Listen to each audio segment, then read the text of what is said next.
दीदी प्रणाम। प्रज्ञा दीदी, क्या हुआ कुछ? स्टार्ट प्रणाम। हैंग हो गया है शायद। हैंग हो गया? चलिए प्रारंभ कर देते हैं फिर। नहीं नहीं, आ गए दीदी, आ गए आ भैया। गए आ गए। ठीक है ठीक है। ठीक है दीदी।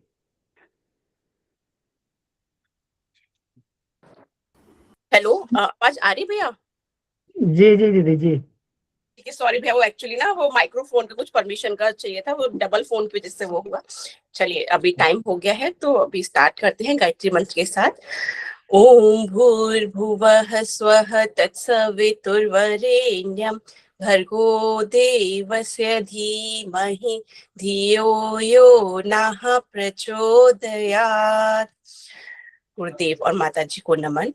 ओम गुरुर्ब्रह्मा गुरुर्विष्णु गुरुरेव महेश्वर गुरुरेव परब्रह्मा तस्मै श्री गुरुवे नमः। मातृवत् लालयत्री च पितृवत् मार्गदर्शिका नमोस्तु गुरुसत्तायै श्रद्धा प्रज्ञायुता चया। ओम श्री गुरुवे नमः। एक सेकेंड बस। आज का जो टॉपिक है और जो पुस्तक है वो है युग दृष्टा का जीवन दर्शन, विषय ब्राह्मण मन और ऋषि कर। सार प्रस्तुति कर रहे हैं आदरणीय किरण गुप्ता दीदी का। तो उनसे निवेदन है, दीदी अपना माइक अनम्यूट कर लीजिए। दीदी है क्या किरण गुप्ता दीदी?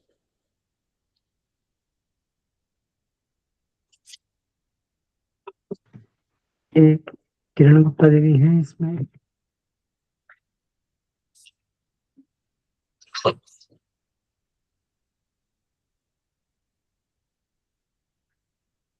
नहीं, किरण गुप्ता दीदी नहीं है इसमें, लगता है मुझे। अच्छा, तो भैया आप शुरू करेंगे फिर। हाँ जी हाँ जी। ठीक है। तो कोई और अगर इसे लेना चाह रहे हो तो ले सकते हैं। ओम नारायण भैया हैं क्या? ओम नारायण भैया भी नहीं है। ठीक है ठीक है। मीना दीदी, हाँ दीदी आप ले लें कृपया। जी जी। भैया रीडिंग कर देती हूँ, हाँ जी हाँ लंबा जी है आज। जी जी जी जी।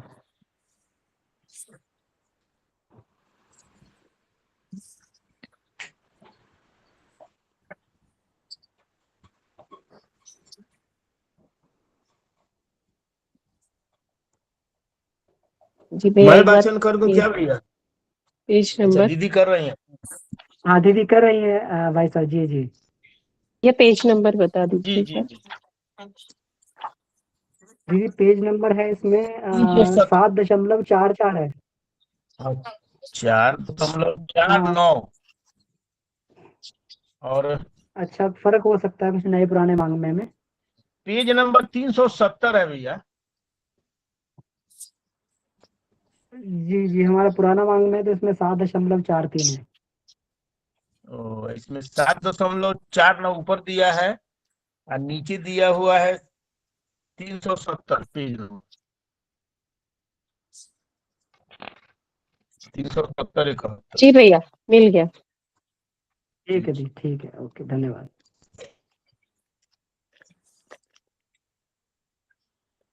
आज का वाचन शुरू करते हैं। गुरुदेव माता जी को प्रणाम करते हुए। ब्राह्मण मन और ऋषि कर्म। अंतरंग में ब्राह्मण वृत्ति जगते ही बहिरंग में साधु प्रवृत्ति का उभरना स्वाभाविक है।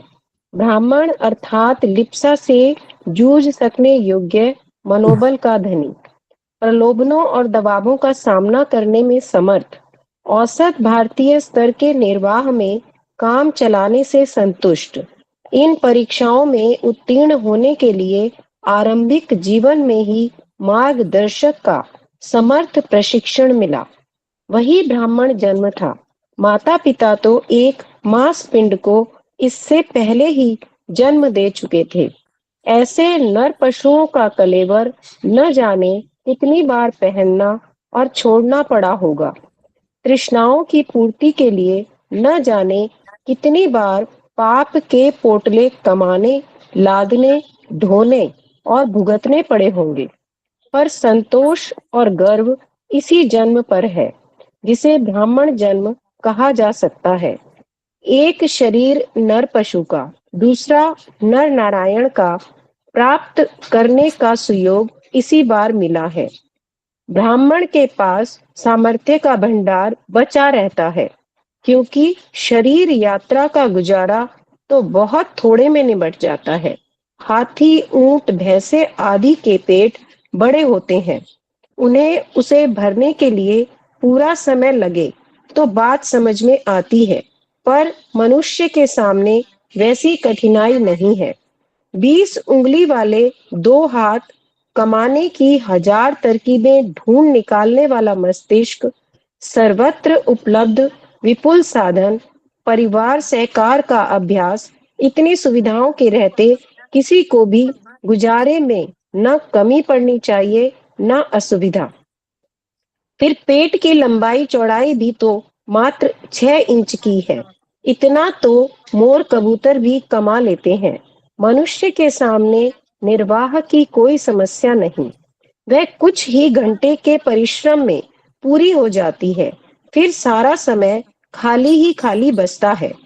जिनके अंतराल में संत जाग पड़ता है, वह एक ही बात सोचता है कि समय, श्रम, मनोयोग की जो प्रखरता, प्रतिभा हस्तगत हुई है, उसका उपयोग कहाँ किया जाए, कैसे किया जाए।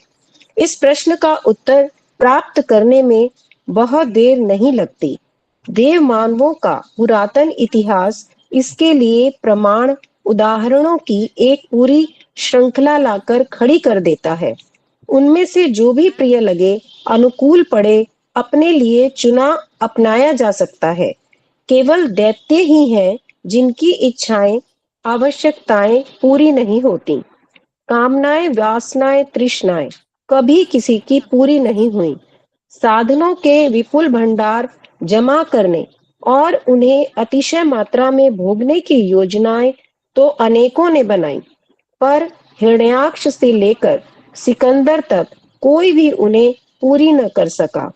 आत्मा और परमात्मा का मध्यवर्ती एक मिलन विराम है, जिसे देव मानव कहते हैं। इसके और भी कई नाम हैं, महापुरुष, संत, सुधारक, शहीद आदि। पुरातन काल में इन्हें ऋषि कहते थे। ऋषि अर्थात वे जिनका निर्वाह न्यूनतम में चलता हो और बची हुई सामर्थ्य संपदा को ऐसे कामों में नियोजित किए रहते हो जो समय की आवश्यकता पूरी करे, वातावरण में सत्य प्रवृत्तियों का अनुपात बढ़ाए, जो श्रेष्ठता की दिशा में बढ़ रहे हैं उन्हें मनोबल अनुकूल मिले, और जो विनाश को आतुर हैं उनके कुचक्रों को सफलता न मिले। संक्षेप में यही है वे कार्य निर्धारण जिनके लिए ऋषियों के प्रत्यक्ष और परोक्ष प्रयास अनवरत गति से चलते रहते हैं। निर्वाह से बची हुई क्षमता को वे इन्हीं कार्यों में लगाते रहते हैं। फलतः जब कभी लेखा जोखा लिया जाता है तो ऐसा प्रतीत होता है कि वे कितना कार्य कर चुके, कितनी लंबी मंजिल पार कर ली। यह एक एक कदम चलते रहने का परिणाम है, एक एक बूंद जमा करते रहने की ही परिणति है।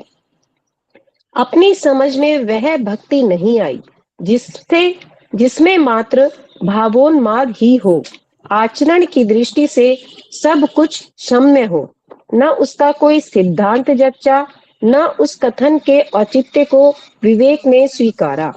अतएव जब जब भक्ति उमगती रही, ऋषियों का मार्ग ही अनुकरण के योग्य जचा, और जो समय हाथ में था उसे पूरी तरह ऋषि परंपरा में खपा देने का प्रयत्न चलता रहा। पीछे मुड़कर देखते हैं कि अनवरत प्रयत्न करते रहने वाले कण कण करके मन जोड़ लेते हैं।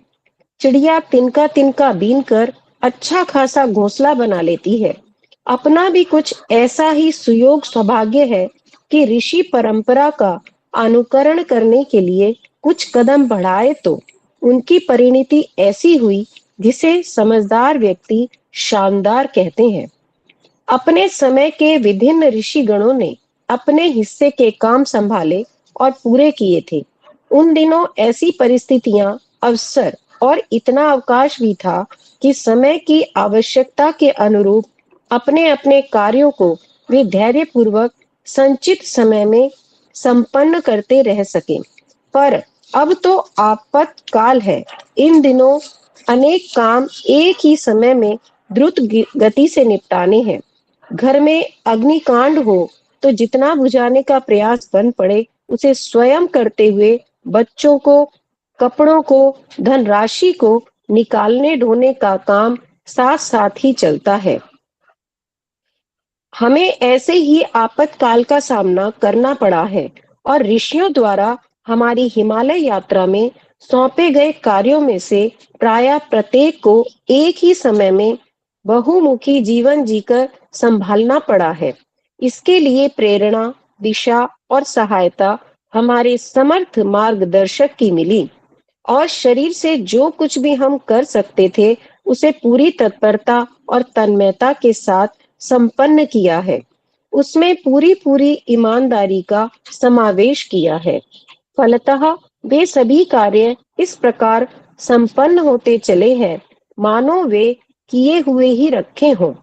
कृष्ण का रथ चलाना और अर्जुन का गांडीव उठाना पुरातन इतिहास होते हुए भी हमें अपने संदर्भ में चरितार्थ होते दिखता रहा है। युग परिवर्तन जैसा महान कार्य होता तो भगवान की इच्छा, योजना एवं क्षमता के आधार पर ही है, पर उसका श्रेय वे ऋषिकल्प जीवन मुक्त आत्माओं को देते रहते हैं। यही उनकी साधना का, पात्रता का सर्वोत्तम उपहार है। हमें भी इस प्रकार का श्रेय उपहार देने की भूमिका बनी और हम कृतकृत्य हो गए। हमें सुदूर भविष्य की झांकी अभी से दिखाई पड़ती है। इसी कारण हमें यह लिख सकने में संकोच रंच मात्र भी नहीं होता। अब पुरातन काल के ऋषियों में से किसी का भी स्थूल शरीर नहीं है। उनकी चेतना निर्धारित स्थानों में मौजूद है। सभी से हमारा परिचय कराया गया और कहा गया कि इन्हीं के पद चिन्हों पर चलना है, इन्हीं की कार्य पद्धति अपनानी है। देवात्मा हिमालय के प्रतीक स्वरूप शांति कुंज हरिद्वार में एक आश्रम बनाना और ऋषि परंपरा को इस प्रकार कार्यान्वित करना है जिससे युग परिवर्तन की प्रक्रिया का गति चक्र सुव्यवस्थित रूप से चल पड़े। जिन ऋषियों तपःपूत मानवों ने कभी हिमालय में रहकर विभिन्न कार्य किए थे, उनका स्मरण हमें मार्गदर्शक सत्ता ने तीसरी यात्रा में बार बार दिलाया था। इनमें थे भगीरथ, गंगोत्री, परशुराम, यमुनोत्री, चरक, केदारनाथ, व्यास, बद्रीनाथ, याज्ञवल्क्य, त्रियुगी नारायण, नारद, गुप्त काशी, आद्य शंकराचार्य, ज्योतिर्मठ, जमदग्नि, उत्तर काशी, पतंजलि, रुद्रप्रयाग, वशिष्ठ, देवप्रयाग, पिपलाद, सूत, शौनिक, लक्ष्मण, भरत एवं शत्रुघ्न, ऋषिकेश, दक्ष प्रजापति, कणादि एवं विश्वामित्र सहित सभी सप्त ऋषिगण। इनके अतिरिक्त चैतन्य महाप्रभु, संत ज्ञानेश्वर एवं तुलसीदास जी के कर्तव्यों की झांकी दिखाकर भगवान बुद्ध के परिव्राजक धर्म चक्र प्रवर्तन अभियान को युगानुकूल परिस्थितियों में संगीत, संकीर्तन, प्रज्ञा पुराण कथा के माध्यम से देश विदेश में फैलाने एवं प्रज्ञावतार द्वारा बुद्धावतार का उत्तरार्ध पूरा किए जाने का भी निर्देश था। समर्थ रामदास के रूप में जन्म लेकर जिस प्रकार व्यायामशालाओं, महावीर मंदिरों की स्थापना 16वीं सदी में हमसे कराई गई थी, उसी को नूतन अभिनव रूप में प्रज्ञा संस्थानों, प्रज्ञा पीठों, चरण पीठों, ज्ञान मंदिर, स्वाध्याय मंडलों द्वारा संपन्न किए जाने के संकेत मार्गदर्शक द्वारा हिमालय प्रवास में ही दे दिए गए थे। देवात्मा हिमालय का प्रतीक प्रतिनिधि शांति कुंज को बना देने का जो निर्देश मिला, वह कार्य साधारण नहीं, श्रम एवं धन साध्य था, सहयोगियों की सहायता पर निर्भर भी। इसके अतिरिक्त अध्यात्म के उस ध्रुव केंद्र में सूक्ष्म शरीर से निवास करने वाले ऋषियों की आत्मा का आवाहन करके प्राण प्रतिष्ठा का संयोग भी बैठाना था। यह सभी कार्य ऐसे हैं जिन्हें देवालय परंपरा में अद्भुत एवं अनुपम कहा जा सकता है। देवताओं के मंदिर अनेक जगह बने हैं, वे भिन्न भिन्न भी हैं। एक ही जगह सारे देवताओं की स्थापना का तो कहीं सुयोग हो भी सकता है, पर समस्त देवात्माओं ऋषियों की एक जगह प्राण प्रतिष्ठा हुई हो, ऐसा तो संसार भर में अन्यत्र कहीं भी नहीं है। फिर इससे भी बड़ी बात यह है कि ऋषियों के क्रियाकलापों की गतिविधियों का न केवल चिन्ह पूजा के रूप में वरन यथार्थता के रूप में भी यहाँ न केवल दर्शन वरन परिचय भी प्राप्त किया जा सकता है। इस प्रकार शांति कुंज, ब्रह्म वर्चस, गायत्री तीर्थ एक प्रकार से प्रायः सभी ऋषियों के क्रियाकलापों का प्रतिनिधित्व करता है। भगवान राम ने लंका विजय और राम राज्य स्थापना के निमित्त मंगलाचरण रूप में रामेश्वरम पर शिव प्रतीक की स्थापना की थी। हमारा सौभाग्य है कि हमें युग परिवर्तन हेतु संघर्ष एवं सृजन प्रयोजन के लिए देवात्मा हिमालय की प्राण प्रतिष्ठा समेत प्रतिमा स्थापित करने का आदेश मिला। शांति कुंज में देवात्मा हिमालय का भव्य मंदिर पांचों प्रयागों, पांचों काशियों, पांचों सरिताओं और पांचों सरोवरों समेत देखा जा सकता है। इसमें सभी ऋषियों के स्थानों के दिव्य दर्शन हैं। इसे अपने ढंग का अद्भुत एवं अनुपम देवालय कहा जा सकता है। जिसने हिमालय के उन दुर्गम क्षेत्रों के कभी दर्शन न किए हों, वे इस लघु संस्करण के दर्शन से ही वही लाभ प्राप्त कर सकते हैं। जमदग्नि पुत्र परशुराम के फरसे ने अनेक उद्दत उच्छृंखलों के सिर काटे थे। यह वर्णन आलंकारिक भी हो सकता है। उन्होंने यमुनोत्री में तपश्चर्या कर प्रखरता की साधना की एवं सृजनात्मक क्रांति का मोर्चा संभाला। जो व्यक्ति तत्कालीन समाज के निर्माण में बाधक अनीति में लिप्त थे, उनकी वृत्तियों का उन्होंने उन्मूलन किया। दुष्ट और भ्रष्ट जनमानस के प्रवाह को उलटकर सीधा करने का पुरुषार्थ उन्होंने निभाया। इसी आधार पर उन्हें भगवान शिव से परशु फरसा प्राप्त हुआ। उत्तरार्ध में उन्होंने फरसा फेंक कर फावड़ा थामा एवं स्थूल दृष्टि से वृक्षारोपण तथा सूक्ष्मतः रचनात्मक सत प्रवृत्तियों का बीजारोपण किया। शांति कुंज से चलने वाली लेखनी वाणी ने उसी परशु की भूमिका निभाई एवं असंख्यों की मान्यताओं, भावनाओं, विचारणाओं एवं गतिविधियों में आमूल चूल परिवर्तन कर दिया है। भगीरथ ने जल दुर्भिक्ष के निवारण हेतु कठोर तप करके स्वर्ग से गंगा को धरती पर लाने में सफलता प्राप्त की थी। भगीरथ शिला गंगोत्री के समीपस्थ है। गंगा उन्हीं के तप पुरुषार्थ से अवतरित हुई, इसलिए भगीरथी कहलाई। लोक मंगल के प्रयोजन हेतु प्रचंड पुरुषार्थ करके भगीरथ दैवी कसौटी पर खरे उतरे एवं भगवान शिव के कृपा पात्र बने। आज आस्थाओं का दुर्भिक्ष चारों ओर समव्याप्त है। इसे दिव्य ज्ञान की धारा ज्ञान गंगा से ही मिटाया जा सकता है। बौद्धिक और भावनात्मक अकाल निवारणार्थ शांति कुंज से ज्ञान गंगा का जो अविरल प्रवाह बहा है, उससे आशा बंधती है कि दुर्भिक्ष मिटेगा, सद्भावना का विस्तार चहुं ओर होगा।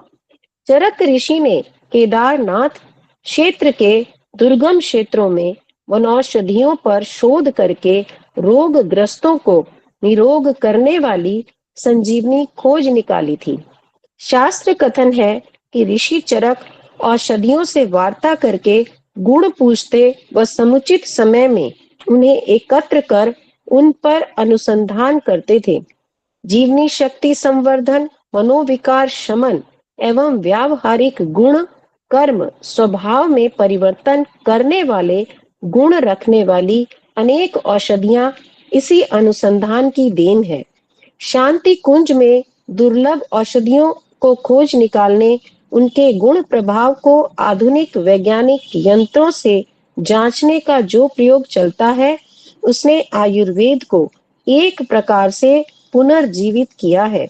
सही औषधि के एकाकी प्रयोग से कैसे निरोग रहकर दीर्घायुष्य बना जा सकता है, यह अनुसंधान इस ऋषि परंपरा के पुनर्जीवन हेतु किए जा रहे प्रयासों की एक कड़ी है। महर्षि व्यास ने नर एवं नारायण पर्वत के मध्य वसुधारा जलप्रपात के समीप व्यास गुफा में गणेश जी की सहायता से पुराण लेखन का कार्य किया था। उच्च स्तरीय कार्य हेतु एकाकी शांति, सतोगुणी वातावरण ही अभिष्ट था। आज की परिस्थितियों में जबकि प्रेरणादायी साहित्य का अभाव है, पुरातन ग्रंथ लुप्त हो चले, शांति कुंज में विराजमान तंत्री ने आज से 25 वर्ष पूर्व ही चारों वेद, 18 पुराण, 108 उपनिषद, 6 दर्शन, 24 गीताएं, आरण्यक, ब्राह्मण आदि ग्रंथों का भाष्य कर सर्वसाधारण के लिए सुलभ एवं व्यावहारिक बनाकर रख दिया था। साथ ही जनसाधारण की हर समस्या पर व्यावहारिक समाधान परक युगानुकूल साहित्य सतत लिखा है, जिसने लाखों व्यक्तियों के मन मस्तिष्क को प्रभावित कर सही दिशा दी है। प्रज्ञा पुराण के 18 खंड नवीनतम सृजन है, जिनमें कथा साहित्य के माध्यम से उपनिषद दर्शन को जन सुलभ बनाया गया है। पतंजलि ने रुद्रप्रयाग में अलकनंदा एवं मंदाकिनी के संगम स्थल पर योग विज्ञान के विभिन्न प्रयोगों का आविष्कार और प्रचलन किया था। उन्होंने प्रमाणित किया कि मानवीय काया में ऊर्जा का भंडार निहित है। इस शरीर तंत्र के ऊर्जा केंद्रों को प्रसुप्ति से जागृति में लाकर मनुष्य देव मानव बन सकता है, रिद्धि सिद्धि संपन्न बन सकता है। शांति कुंज में योग साधना के विभिन्न अनुशासनों, योग त्रयी, कायाकल्प एवं आसन प्राणायाम के माध्यम से इस मार्ग पर चलने वाले जिज्ञासु साधकों की बहुमूल्य यंत्र उपकरणों से शारीरिक मानसिक परीक्षा सुयोग्य चिकित्सकों से कराने के उपरांत साधना लाभ दिया जाता है एवं भावी जीवन संबंधी दिशा धारा प्रदान की जाती है। याज्ञवल्क्य ने त्रियुगी नारायण में यज्ञ विद्या का अन्वेषण किया था और उसके भेद उपभेदों का परिणाम मनुष्य एवं समग्र जीव जगत के स्वास्थ्य संवर्धन हेतु वातावरण शोधन, वनस्पति संवर्धन एवं पर्जन्य वर्षण के रूप में जांचा परखा था। हिमालय के इस दुर्गम स्थान पर संप्रति एक यज्ञ कुंड में अखंड अग्नि है, जिसे शिव पार्वती विवाह के समय से प्रज्वलित माना जाता है। यह उस परंपरा की प्रायः अग्निशिखा है। आज यज्ञ विज्ञान की श्रृंखला को फिर से खोजकर समय के अनुरूप अन्वेषण करने का दायित्व ब्रह्मवर्चस्व शोध संस्थान ने अपने कंधों पर लिया है। यज्ञोपचार पद्धति यज्ञोपैथी के अनुसंधान हेतु समय के अनुरूप एक सर्वांगपूर्ण प्रयोगशाला आधुनिक उपकरणों से युक्त ब्रह्मवर्चस्व प्रांगण के मध्य में विद्यमान है।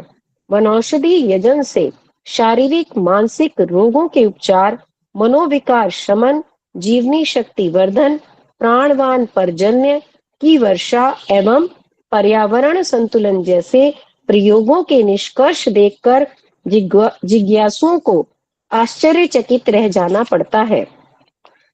विश्वामित्र गायत्री महामंत्र के दृष्टा नूतन सृष्टि के सृजेता माने गए हैं। उन्होंने सप्त ऋषियों सहित जिस क्षेत्र में तप करके आद्य शक्ति का साक्षात्कार किया था, वह पावन भूमि यही गायत्री तीर्थ शांति कुंज ही है, जिसे हमारे मार्गदर्शक ने दिव्य चक्षु प्रदान करके दर्शन कराए थे एवं आश्रम निर्माण हेतु प्रेरित किया था। विश्वामित्र की सृजन साधना के सूक्ष्म संस्कार यहाँ सघन है। महाप्रज्ञा को युग शक्ति का रूप देने उनकी 24 मूर्तियों की स्थापना कर सारे राष्ट्र एवं विश्व में आद्य शक्ति का वसुधैव कुटुंबकम एवं सद्बुद्धि की प्रेरणा वाला संदेश यहीं से उद्घोषित हुआ। अनेक साधकों ने यहाँ गायत्री अनुष्ठान किए हैं एवं आत्मिक क्षेत्र में सफलता प्राप्त की है। शब्द शक्ति एवं सावित्री विधा पर वैज्ञानिक अनुसंधान विश्वामित्र परंपरा का ही पुनर्जीवन है। जमदग्नि का गुरुकुल आरण्यक उत्तरकाशी में स्थित था एवं बालकों वानप्रस्थों की समग्र शिक्षा व्यवस्था का भंडागार था। अल्पकालीन साधना प्रायश्चित संस्कार आदि कराने एवं प्राणों के शिक्षण की यहाँ समुचित व्यवस्था थी। प्रखर व्यक्तियों के उत्पादन वानप्रस्थ परिव्राजक हेतु लोक सेवियों का शिक्षण, गुरुकुल में बालकों को नैतिक शिक्षण तथा शिल्पी विद्यालय में समाज निर्माण की विधा का समग्र शिक्षण इस ऋषि परंपरा को आगे बढ़ाने हेतु शांति कुंज द्वारा संचालित ऐसे ही क्रियाकलाप है। देवर्षि नारद ने गुप्त काशी में तपस्या की। वे निरंतर अपने वीणा वादन से जन जागरण में निरत रहते थे। उन्होंने सत परामर्श द्वारा भक्ति भावनाओं को प्रसुप्ति से प्रौढ़ता तक समुन्नत किया था।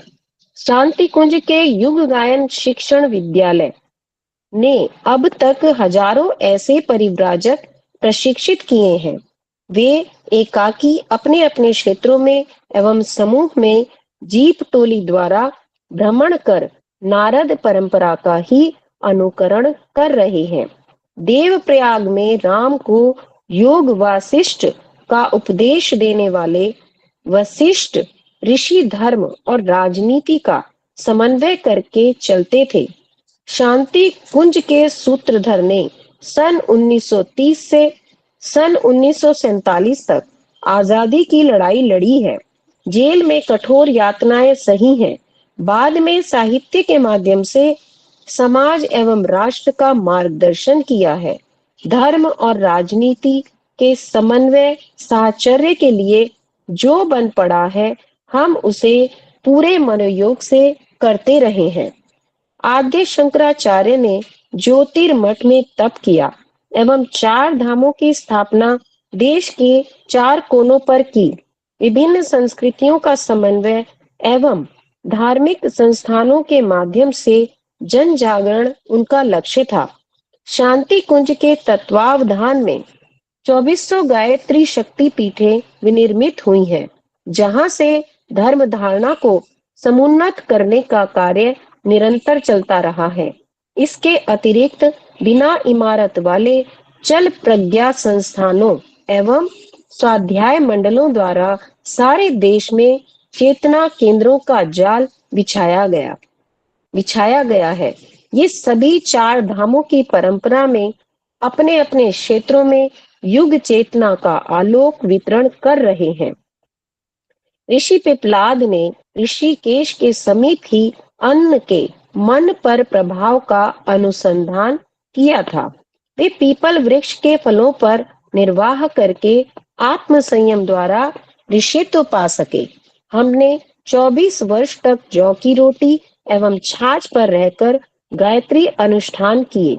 तदुपरांत आजीवन आहार उबले अन्न शाक ही रहे।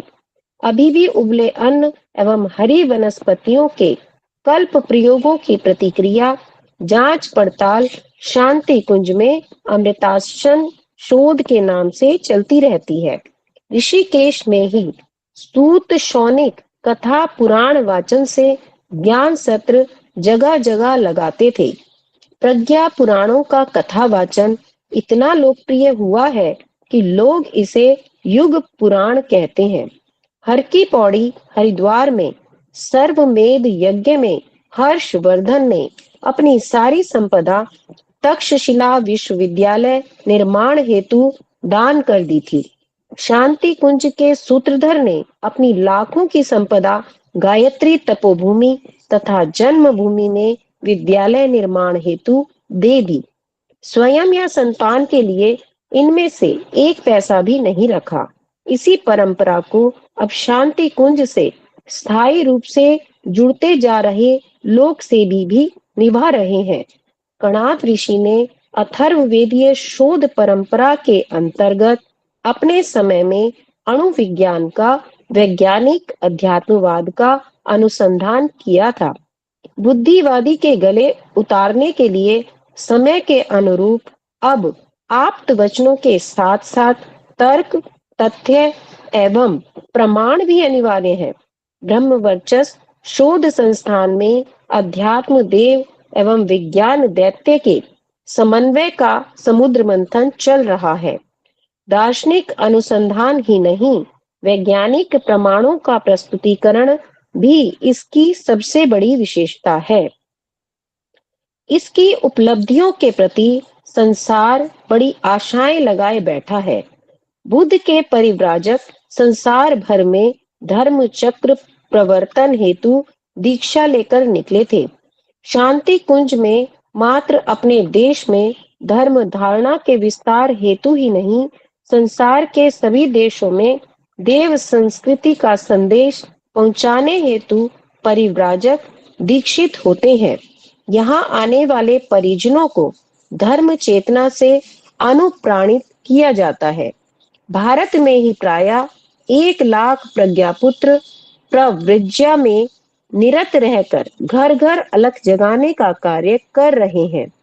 आर्यभट्ट ने सौर मंडल के ग्रह उपग्रहों का ग्रह गणित यह जाना था कि पृथ्वी के साथ सौर परिवार का क्या आदान प्रदान क्रम है और इस आधार पर धरित्री का वातावरण एवं प्राणी समुदाय कैसे प्रभावित होता है। शांति कुंज में एक समग्र वेधशाला बनाई गई है एवं आधुनिक यंत्रों का उसके साथ समन्वय स्थापित कर ज्योतिर्विज्ञान का अनुसंधान कार्य किया जा रहा है। दृश्य गणित पंचांग यहाँ की एक अनोखी देन है। चैतन्य महाप्रभु, संत ज्ञानेश्वर, समर्थ गुरु रामदास, प्राणनाथ महाप्रभु, रामकृष्ण परमहंस आदि सभी मध्यकालीन संतों की धर्म धारणा विस्तार परंपरा का अनुसरण शांति कुंज में किया गया है।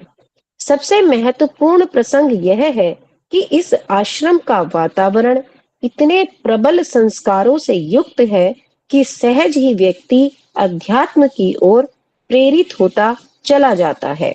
यह सूक्ष्म सत्ताधारी ऋषियों की यहाँ उपस्थिति की ही परिणति है। वे अपने द्वारा संपन्न क्रियाओं का यह पुनर्जीवन देखते होंगे तो निश्चय ही प्रसन्न होकर भाव भरा आशीर्वाद देते होंगे। ऋषियों के तप प्रताप से ही यह धरती देव मानवों से धन्य हुई है। वाल्मीकि आश्रम में लवकुश एवं कण्व आश्रम में चक्रवर्ती भरत विकसित हुए। कृष्ण रुक्मणी ने बद्रीनाथ में तप करके कृष्ण सदृश्य प्रद्युम्न को जन्म दिया। पवन एवं अंजनी ने तपस्वी पूषा के आश्रम में बजरंग बली को जन्म दिया। यह हिमालय क्षेत्र में बन पड़ी तप साधना के ही चमत्कारी वरदान थे। संस्कारवान क्षेत्र एवं तपस्वियों के संपर्क लाभ के अनेक विवरण हैं। स्वाति बूंद पड़ने से सीप में मोती बनते हैं। बांस में वंशलोचन एवं केले में कपूर, चंदन के निकटवर्ती झाड़ झंकाड़ भी उतने ही सुगंधित हो जाते हैं। पारस स्पर्श कर लोहा सोना बन जाता है। हमारे मार्गदर्शक सूक्ष्म शरीर से पृथ्वी के स्वर्ग इसी हिमालय क्षेत्र में शताब्दियों से रहते आए हैं, जिसके द्वार पर हम बैठे हैं। हमारी बैटरी चार्ज करने के लिए समय समय पर वे बुलाते रहते हैं। जब भी उन्हें नया काम सौंपना हुआ है, तब नई शक्ति देने हमें बुलाया गया है और लौटने पर हमें नया शक्ति भंडार भरकर वापस आने का अनुभव हुआ है। हम प्रज्ञापुत्रों को, जागृत आत्माओं को युग परिवर्तन में रीछ वानरों की, ग्वाल बालों की भूमिका निभाने की क्षमता अर्जित करने के लिए शिक्षण पाने या साधना करने के निमित्त बहुधा शांति कुंज बुलाते रहते हैं। इस क्षेत्र की अपनी विशेषता है। गंगा की गोद, हिमालय की छाया, प्राण चेतना से भरा पूरा वातावरण एवं दिव्य संरक्षण यहाँ उपलब्ध है। इसमें थोड़े समय भी निवास करने वाले अपने में कायाकल्प जैसा परिवर्तन हुआ अनुभव करते हैं। उन्हें लगता है कि वस्तुतः किसी जागृत तीर्थ में निवास करके अभिनव करके वे लौट रहे हैं। यह एक प्रकार का आध्यात्मिक सैनिटोरियम है। निरंतर जल रहा अखंड दीप, 9 कुंड की यज्ञशाला में नित्य 2 घंटे यज्ञ, दोनों नवरात्रों में 24-24 लक्ष के गायत्री महापुरस्चरण, साधना आरण्यक में नित्य गायत्री उपासकों द्वारा नियमित अनुष्ठान, इन सब बातों से ऐसा दिव्य वातावरण यहाँ विनिर्मित होता है जैसा मलयगिरी में चंदन वृक्षों की मन भावन सुगंध का। बिना साधना किए भी यहाँ वैसा ही आनंद आता है मानो यह समय तप साधना में बीता। शांति कुंज गायत्री तीर्थ की विशेषता यहाँ सतत दिव्य अनुभूति होने की है। यह संस्कारित सिद्ध पीठ है क्योंकि यहाँ सूक्ष्म शरीरधारी वे सभी ऋषि क्रियाकलापों के रूप में विद्यमान हैं जिनका वर्णन हमने किया है। उपर्युक्त पंक्तियों में ऋषि परंपरा की टूटी कड़ियों में से कुछ को जोड़ने का वह उल्लेख है जो पिछले दिनों अध्यात्म और विज्ञान की ब्रह्मवर्चस्व शोध साधना द्वारा संपन्न किया जाता रहा है। ऐसे प्रसंग एक नहीं अनेक हैं जिन पर पिछले वर्षों से प्रयत्न चलता रहा है और यह सिद्ध किया जाता रहा है कि लगनशीलता, तत्परता यदि उच्च स्तरीय प्रयोजनों में संलग्न हो तो उसके परिणाम कितने महत्वपूर्ण हो सकते हैं। सबसे बड़ा और प्रमुख काम अपने जीवन का एक ही है।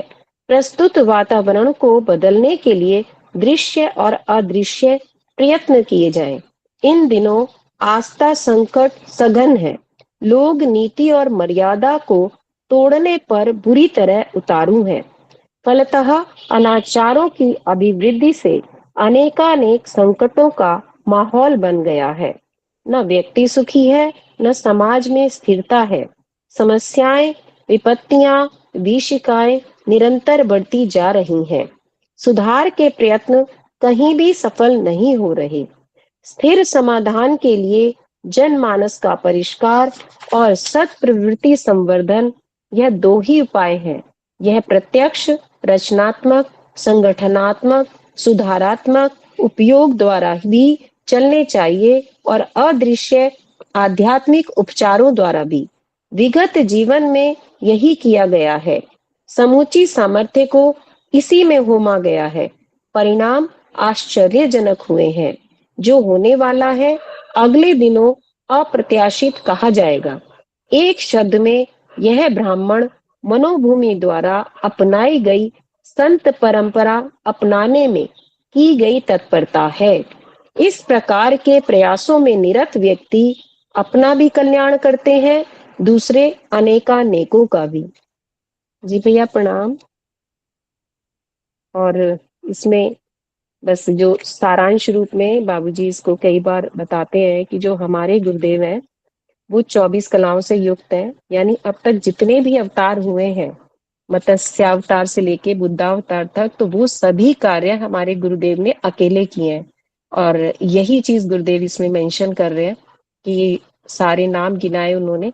और अब तक तो ये तो हम समझें कि हमारे गुरुदेव हमें कितने अनुदान देकर गए हैं। हिमालय को भी वो हमारे लिए शांति कुंज में स्थापित कर गए हैं। ये आपको हिमालय जाने की भी कोई आवश्यकता नहीं है और सभी सुविधाओं के बीच में भी आप साधना कर सकते हैं। तो ऐसे परम पूज्य गुरुदेव को शत शत नमन। आप सभी को प्रणाम, बहुत बहुत धन्यवाद, आभार। अमन भैया आगे आप देखिए।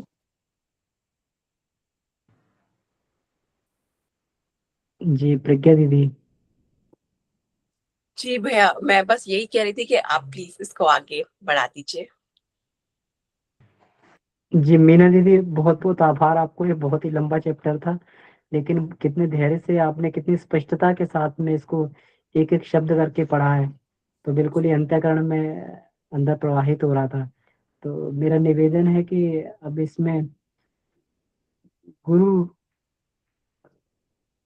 के बताए हुए सिद्धांतों आदर्शों की बात है, फिर वही बात गुरु हमसे कह रहे हैं जो हमसे अपेक्षा रखते हैं ब्राह्मण और संत बनने की। तो हम लोग कितना अपने अंदर इसको धारण कर पाए, तो आइए हम लोग इसकी चर्चा करते हैं। तो मेरा निवेदन है सभी से। जी प्रज्ञा दीदी, जी कृपया, आप कृपया अब चर्चा आगे करवाएं। धन्यवाद। दीदी, आप जैसे भैया ने भी बोला कि सच में इतने आराम से पढ़ रही थी, जब दीदी पढ़ रही थी मुझे खुद को लग रहा था दीदी मतलब इतना बड़ा चैप्टर है, बट फिर भी हर एक शब्द को बड़े आराम से पूरा समय देते हुए इतनी सुंदरता से दीदी ने उसको पढ़ा और उसकी आगे व्याख्या की। आगे कोई भी इसमें अपना अगर व्याख्यान में देना चाहते हैं, किशोरी दीदी आई थिंक कुछ बोलना चाह रही हैं। किशोरी दीदी, आप आई कन्वर्ट कर लीजिए।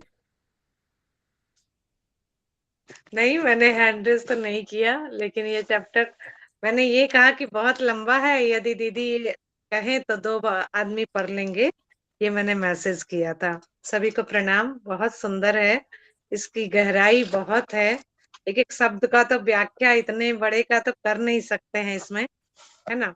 इसमें जो ये बात बार बार आती है कि उन्होंने अनेक फरसे से परशुराम जी ने अनेकों के सिर काटे हैं, तो ये अलंकारिक भी हो सकते हैं। तो इसको हम थोड़ा जानना चाहेंगे। अलंकारिक मतलब क्या? दुर्बुद्धि का विनाश किया है, या जो अभी गुरुदेव कर रहे हैं विचारों में, इसको चिंतन में प्रखरता लाने का कार्य किया जा रहा है, जो मंत्रों के द्वारा, जो जप यज्ञ और कार्य के द्वारा, साहित्यों के द्वारा, या क्या है ये अलंकारिक? इसको क्या कहा जाएगा? मैं अमन भैया या गोकुल भैया से इसको जानना चाहूंगी। परशुराम जी का जो है फरसे के बारे में जो बताया गया है कि उन्होंने अनेकों को सर काटे हैं, तो सर काटने का मतलब यहाँ क्या है? प्रणाम भैया।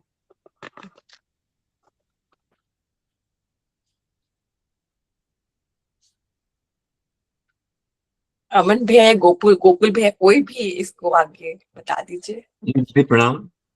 प्रणाम भैया। सभी को प्रणाम। मीना दीदी को बहुत बहुत आभार।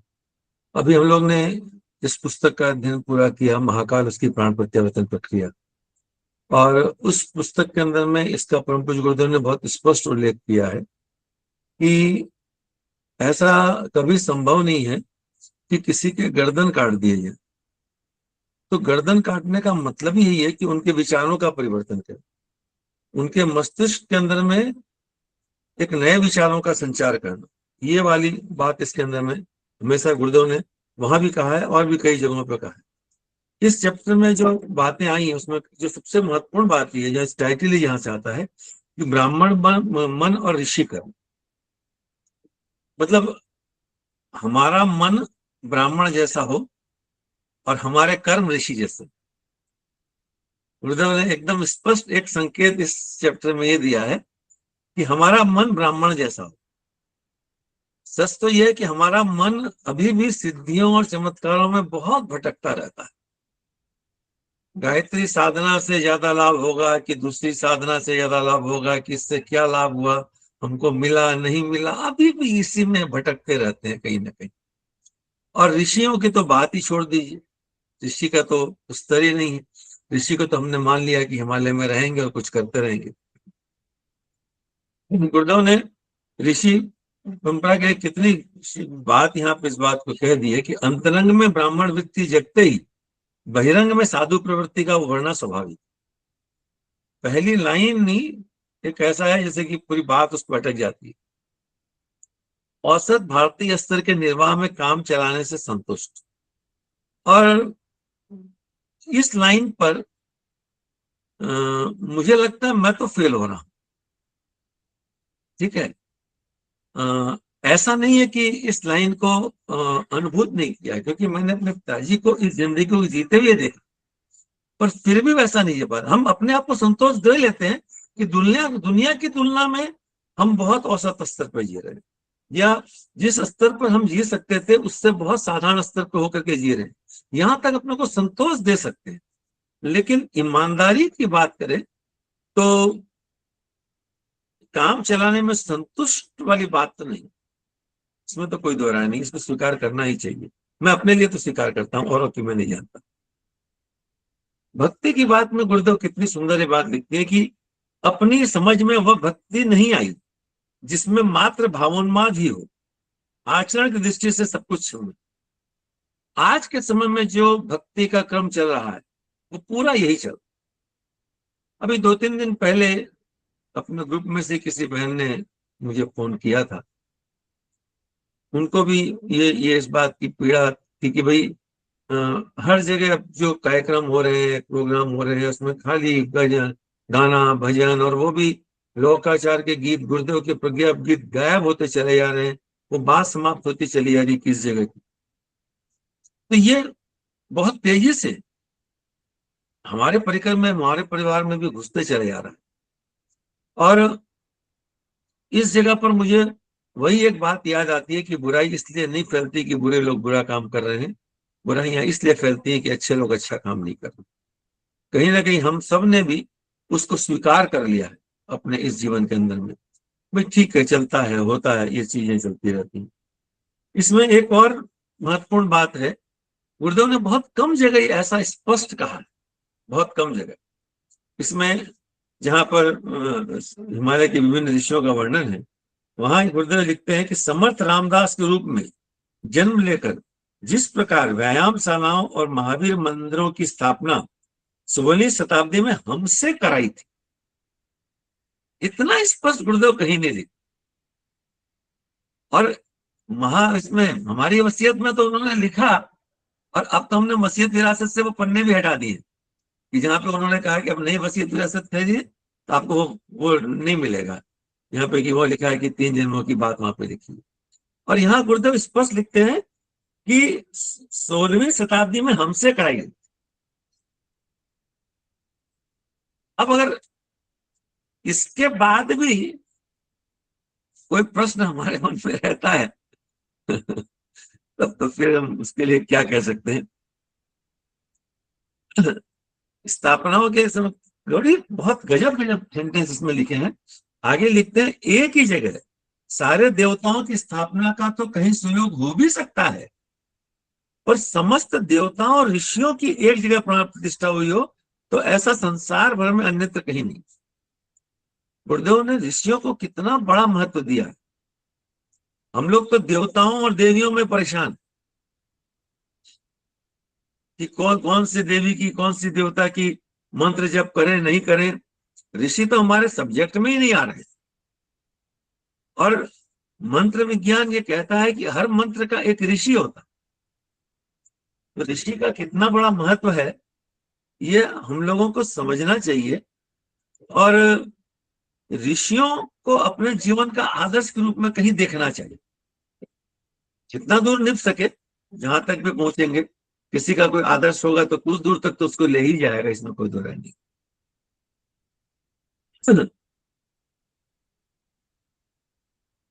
जो शांति कुंज की भूमि के लिए भी इस जगह इसमें एक बहुत फिर स्पष्ट लिखा है, विश्वामित्र गायत्री महामंत्र के दृष्टा, नूतन सृष्टि के सृजता माने गए।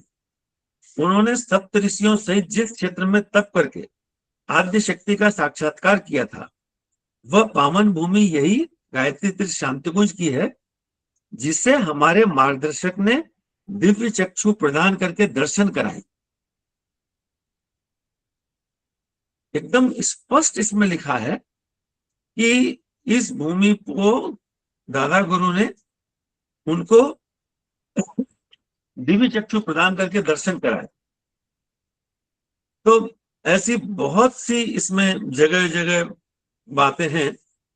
और सबसे अंत जहां पे ले गए, मैं बहुत जगह को अंडरलाइन किया है, कितने को पढ़ेंगे, पर जिसमें बात आई है कि स्थिर समाधान के लिए जनमानस का परिष्कार और सत्प्रवृत्ति संवर्धन, यह दो ही उपाय हैं। यह प्रत्यक्ष, रचनात्मक संगठनात्मक सुधारात्मक उपयोग द्वारा भी चलते रहना चाहिए और अदृश्य आध्यात्मिक उपचारों द्वारा भी। यानी हम जितने भी प्रत्यक्ष काम कर रहे हैं ये अपनी जगह है, लेकिन आध्यात्मिक उपचारों का भी महत्व बहुत ज्यादा। ये कुछ बातें मेरे को इसके संबंध में आई जो मैंने रखा। आपको बहुत बहुत धन्यवाद। आपने इतने अच्छे से समझाया कि मुझे लगता है कि मुझे संचालक की भूमिका में होना ही नहीं चाहिए, क्योंकि जब मैं सुन रही होती सब लोगों को तो मुझे इतना अच्छा लगने लग जाता है कि मैं खो जाती हूँ उसी उसमें। तो आई फील लाइक कि किसी और को होना चाहिए, मैं आराम से बैठ के सुन सकूं।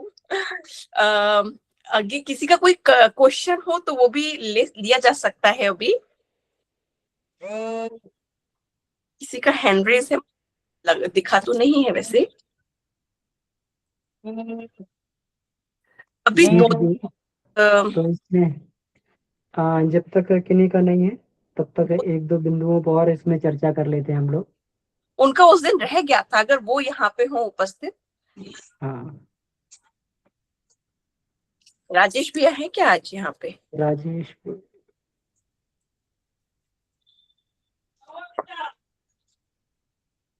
आज नहीं है भैया, उस दिन उनका रह गया था तो याद था मुझे कि लेना है, पर हो नहीं पाया।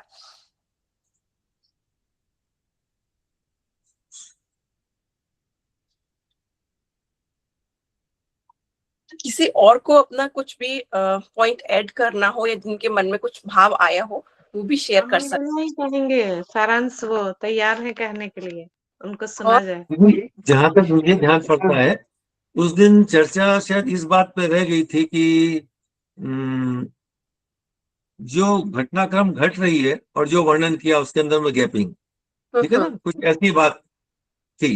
ये दिखता नहीं है कैसे होता है, तो वो नहीं है। लेकिन हम लोग सब जब आपने विषय उठा दिया तो उस पर चर्चा कर लेते हैं कि देखिए कोई भी चीज जिसको हम कालखंड में कहते हैं प्रेजेंट, पास्ट और फ्यूचर के रूप में, तो पास्ट हम उसको कहते हैं जो कि जिसको हम हुआ हुआ मान चुके होते हैं, और फ्यूचर उसको कहते हैं जो कि हमारे हिसाब से आगे चल करके होगा।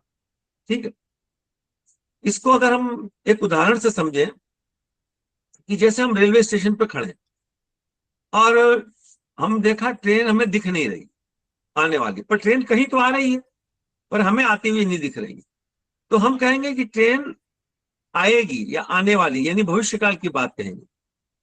यह स्टेशन आके देखे कि ट्रेन जा चुकी है, गई हुई ट्रेन भी हमें नहीं दिखती है और हम कहते हैं ट्रेन जा चुकी है। लेकिन अगर मान लीजिए कि हम उसी स्थान से 1000 फुट हाइट पे खड़े हो जाएं और एक ऐसा बाइनोकुलर हमारे पास हो जो बहुत दूर तक दिखाई दे, तो जाती हुई ट्रेन भी हमें दिखाई देगी और आती हुई ट्रेन भी हमें दिखाई देगी, और हम दोनों को प्रेजेंट टेंस में कहेंगे देखो वो ट्रेन जा रही है, ये देखो वो ट्रेन आ रही है। ठीक है, तो ये काल की किस गति को किस तरीके से हम देख पा रहे हैं इस पर टेंस निर्भर करता है। ऋषि सप्तर की आत्माएं भविष्य में होने वाली चीजों को देख पाती, इसीलिए वो उसको होता हुआ कहती हैं। हमारे लिए वो भविष्य की बात। अब कालखंड कितना भी बड़ा हो सकता है, हम ऊपर देख के देख रहे हैं, हमको लगता है कि 25 मिनट में ट्रेन आ जाएगी, हो सकता है ट्रेन में कोई गड़बड़ी हो जाए, दूसरा अवरोध आ जाए, रुक जाए, ट्रेन आने में 1 घंटा लग जाए, ये हो सकता है, पर ट्रेन आ रही है इसमें कोई दो राय। तो मुझे लगता है कि उस दिन यही बात चल रही थी, तो मुझे जो समझ में आया मैंने उस बात को रख दिया। धन्यवाद। पुरुषोत्तम भैया कुछ कह रहे हैं, मैसेज में उन्होंने कुछ मैसेज किया है।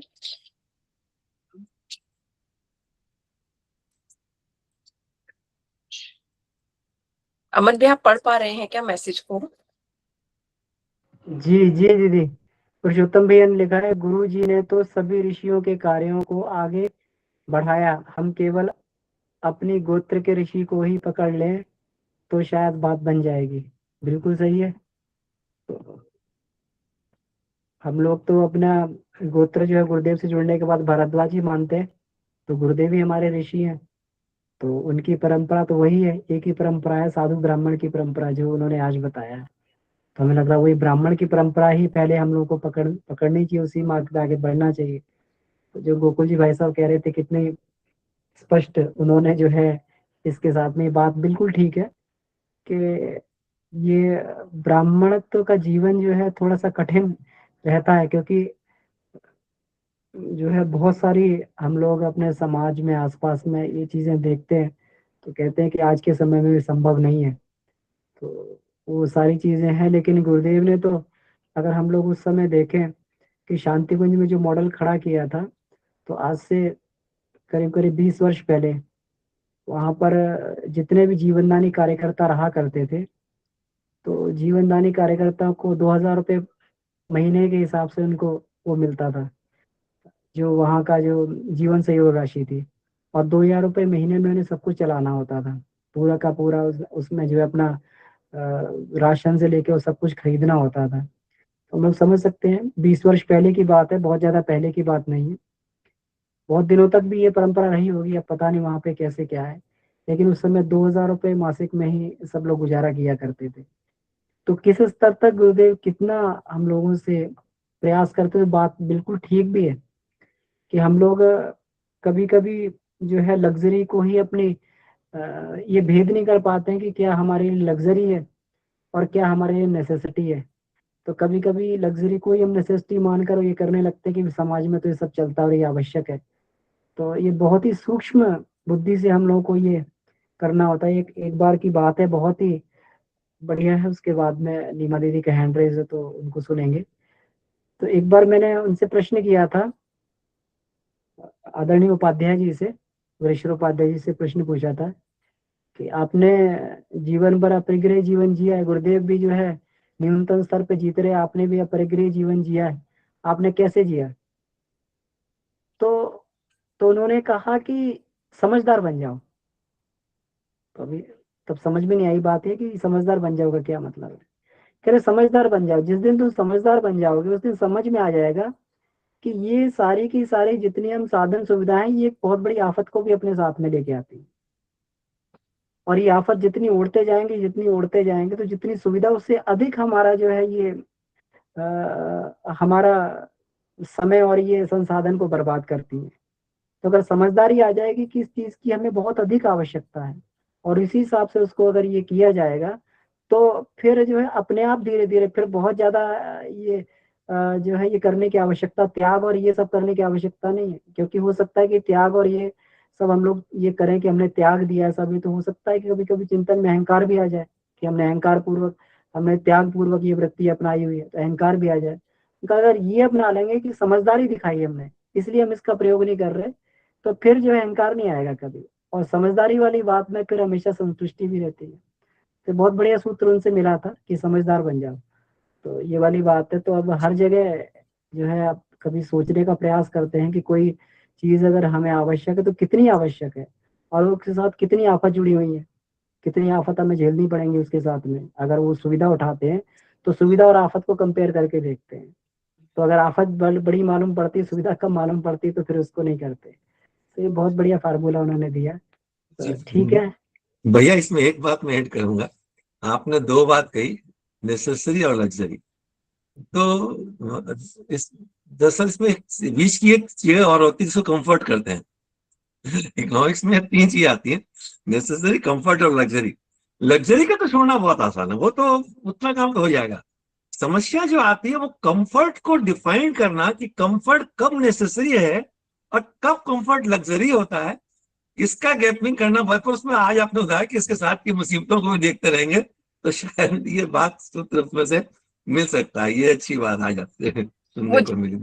एक लाइन जोड़ रही हूँ इसमें, जो जितना मैं समझ पाई हूँ, मुझे ये समझ में आया कि ये ना मानसिक ज्यादा है। जितना अपना ही मानसिक उच्च स्तरीय होता चला जाता है, उतना ही हम कंफर्ट को भी छोड़ते चले जाते हैं।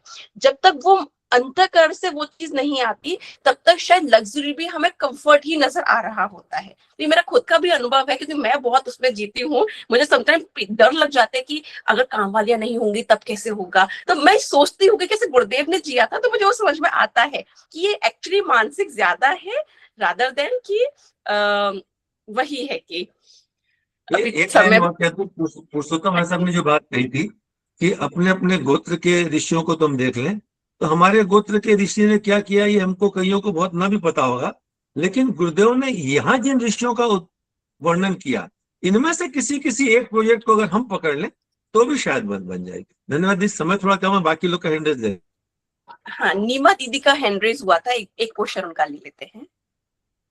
दीदी प्रणाम। और कुछ नहीं कहना था, इतना कहना था कि आज भी शांति कुंज में सिर्फ 5,000 ही है।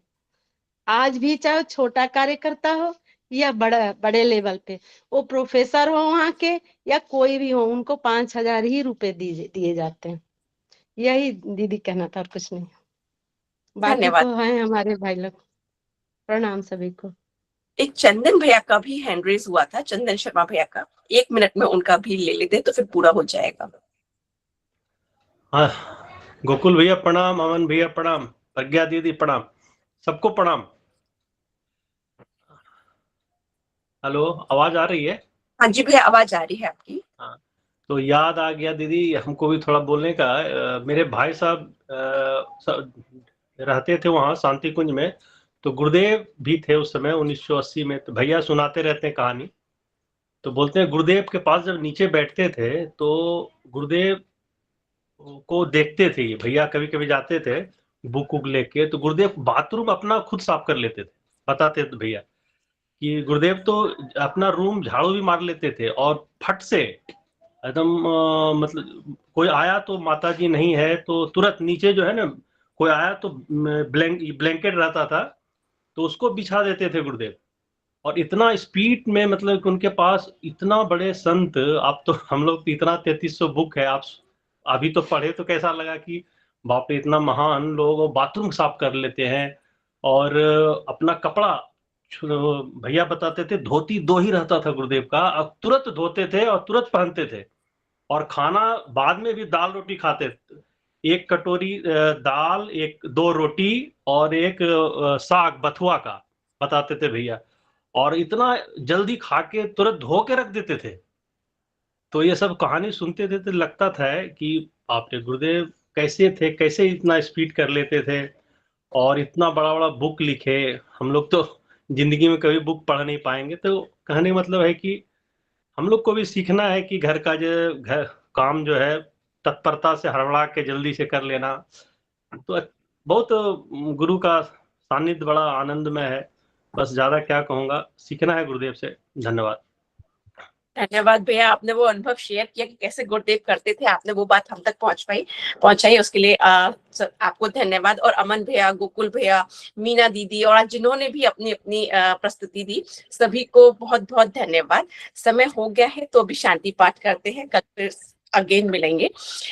ओम शांति ही शांति ही शांति। शांति शांति। सभी को प्रणाम। सभी को भाई प्रणाम। बहनों को प्रणाम, शुभ रात्रि। सभी को प्रणाम जी। सभी को प्रणाम।